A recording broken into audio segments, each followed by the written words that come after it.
papel do leigo, nós podemos dizer que lá na Lumen Gentium, no item 31, já vem dizer assim que aos leigos compete buscar o reino de Deus ocupantes das coisas temporais, né? É o caráter secular do leigo. Lá diz assim que é buscar as coisas temporais desse tempo, deste século, as coisas que são do mundo, ordenando essas coisas aí segundo Deus, vivendo no mundo e manifestando Deus aos outros, manifestando Cristo aos outros, com testemunho de fé, esperança e caridade. É o que nos ensina então o papel do leigo, isto, né? De viver, de dar o seu próprio testemunho, como no apostólico Actos Datum já vem nos dizer, né? Que o próprio testemunho da vida cristã, as obras feitas com o Espírito sobrenatural, tem eficácia de atrair os homens a Deus.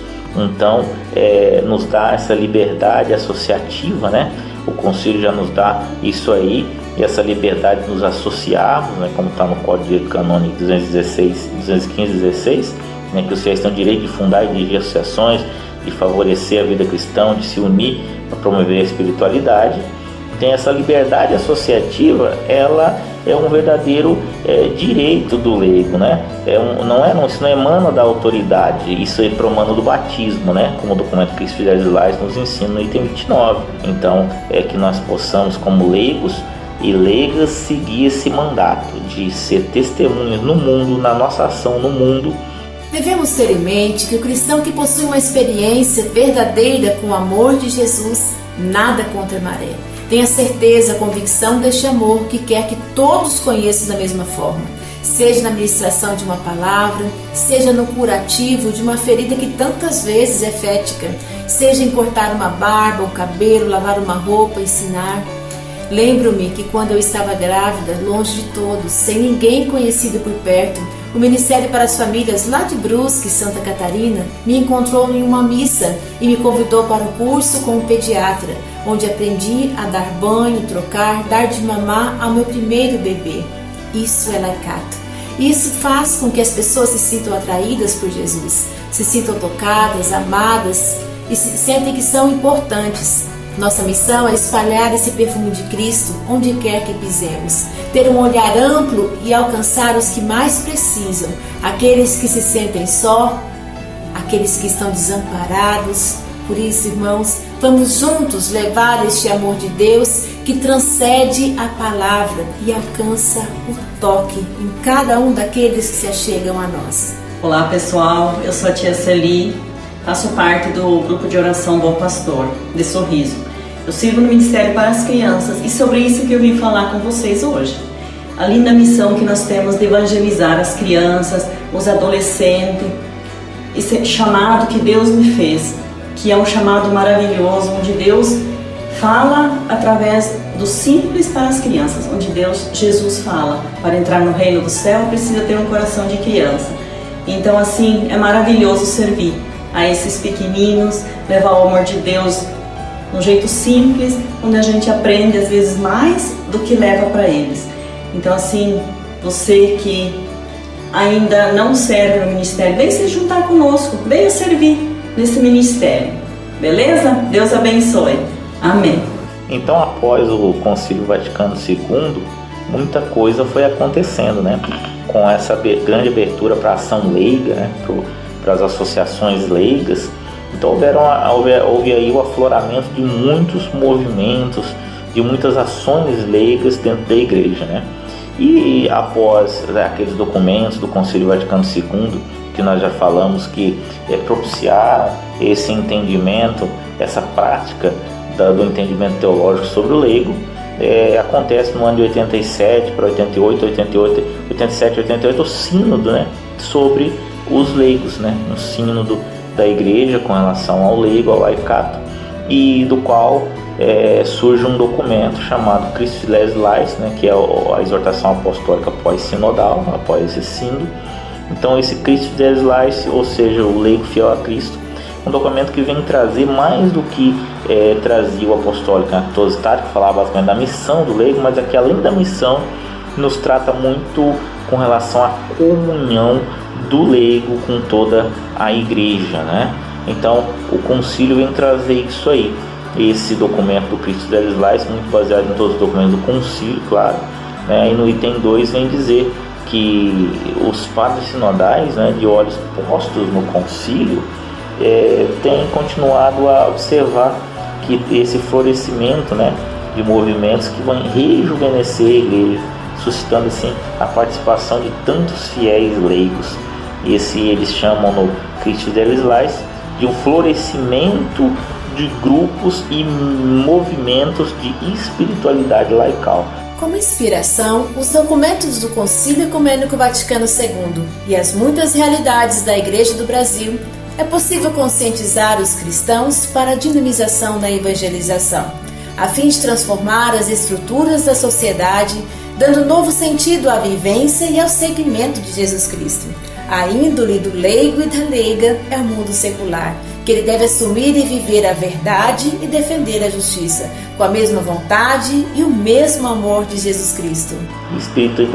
Essa espiritualidade laical é o próprio reflexo da recentralização cristológica já acontecida no Concílio Vaticano II.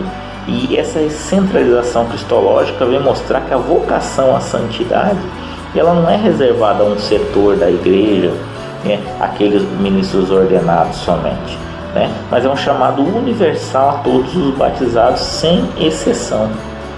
Então, o próprio documento Christus Delis Lais vem trazendo no seu item 16 uma exortação que nos diz assim: hoje como nunca, é urgente que todos os cristãos retomem o caminho da renovação evangélica, acolhendo com generosidade então o convite apostólico de ser santos em todas as circunstâncias, né?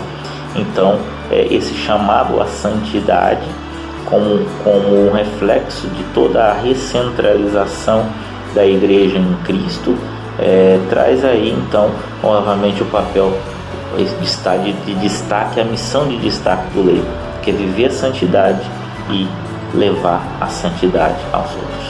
Interessante, que legal, né, irmãos?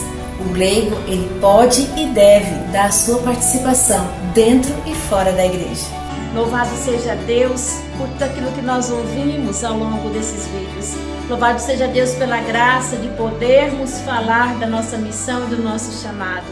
Louvado seja Deus por essa igreja que um dia nos chamou, nos acolheu como leigo e como leiga.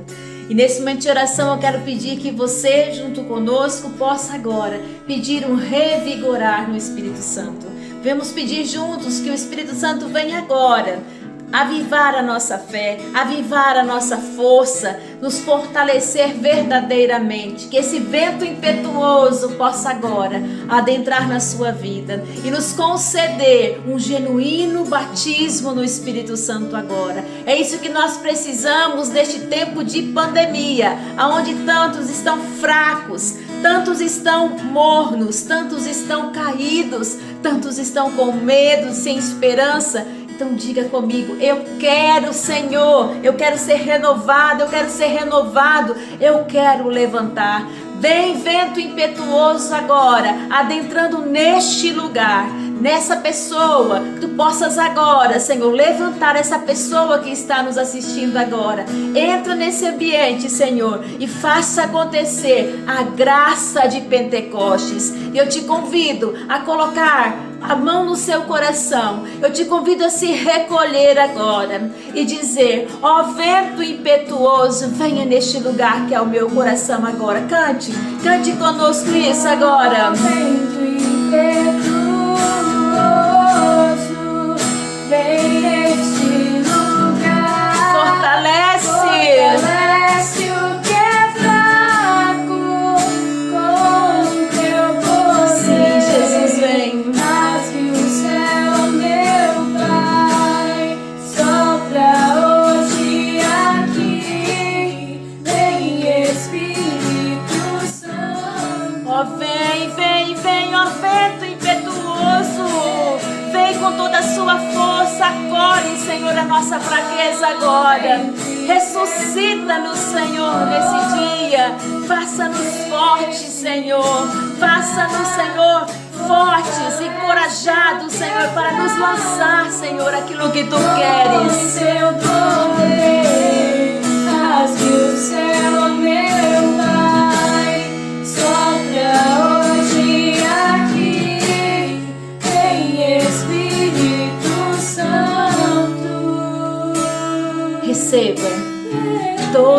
paz, receba toda a graça, receba toda a temperança, receba o amor de Cristo Jesus na sua vida agora. Em nome do Pai, do Filho, do Espírito Santo. Amém. Ei!